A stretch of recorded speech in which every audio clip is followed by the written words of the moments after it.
ஒரு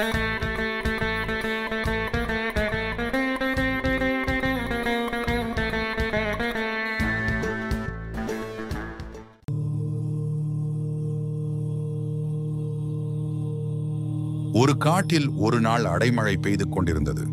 அப்போது அந்த காட்டில் இருந்த ஒரு குரங்கு மழையில் நனைந்து நடுங்கியவாறு ஒரு மரத்தடியில் ஒதுங்கி நின்றது. அந்த மரத்தில் இருந்த பறவை ஒன்று கூடு கட்டி தன் குஞ்சுகளுடன் மழைக்கு நனையாது பாதுகாப்பாக உட்கார்ந்து கொண்டிருந்தது.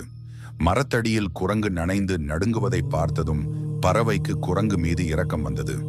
மனம் பொறுக்காமல், குரங்காரே, என்னை பாரும், வெயில் மழையிலிருந்து என்னையும் என் குஞ்சுகளையும் காப்பாற்றிக் கொள்ள கூடு கட்டியிருக்கிறேன். அதனால்தான் இந்த மழையிலும் நாங்கள் சந்தோஷமாக இருக்கிறோம். நீரும் அப்படி ஒரு பாதுகாப்பான கூடு செய்திருக்கலாமே. கூடு இருந்தால் நீர் இப்படி நனைய மாட்டீர் அல்லவா என்று புத்தி சொன்னது. இதனை கேட்ட குரங்காருக்கு கோபம் சீறி கொண்டு வந்தது. உன்னை விட நான் எவ்வளவு வலுவானவன், எனக்கு நீ புத்தி சொல்கிறாயா?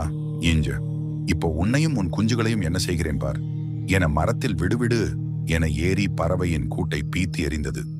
பறவைக்கு அப்போதுதான் புரிந்தது அறிவுரைகளை கூட. அதை கேட்டு நடப்பவர்களுக்குத்தான் சொல்ல வேண்டும் என்று துஷ்டனுக்கு நல்லது சொல்ல போய் தனக்கும் தன் குஞ்சுகளுக்கும் பாதுகாப்பாக இருந்த கூட்டை இழந்து நனைகின்றோமே என மனம் வருந்தியது. நாமும் ஒருவருக்கு அறிவுரை வழங்கும் முன் அவர் அதனை ஏற்று நடப்பாரா என்று புரிந்து கொண்ட பின்னரே அறிவுரை வழங்க வேண்டும்.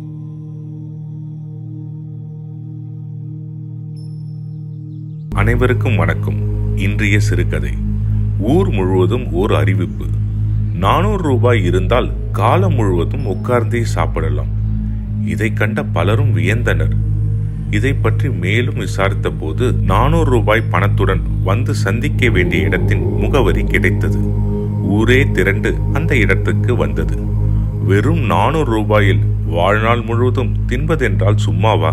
இடத்தை அடைந்த ஒருவன் சக நண்பரிடம், இனி நான் வேலைக்கே போக மாட்டேன் என்று கூறினான். வரிசையில் ஒவ்வொருவரும் உள்ளே சென்றனர். அங்கே ஒருவன் நாற்காலியை விற்று கொண்டிருந்தான். வாங்க சார், வாங்க, தாங்கான நாற்காலி சார், சீக்கிரத்துல உடையாது சார், 400 ரூபாய் கொடுத்து வாங்கிட்டு போய் காலம் முழுக்க இதில் உட்கார்ந்து சாப்பிடலாம் சார் என்று கூறினான். எப்பொழுதும் அளவோடு ஆசைப்பட வேண்டும். வாழ்க வளமுடன். நன்றி, வணக்கம்.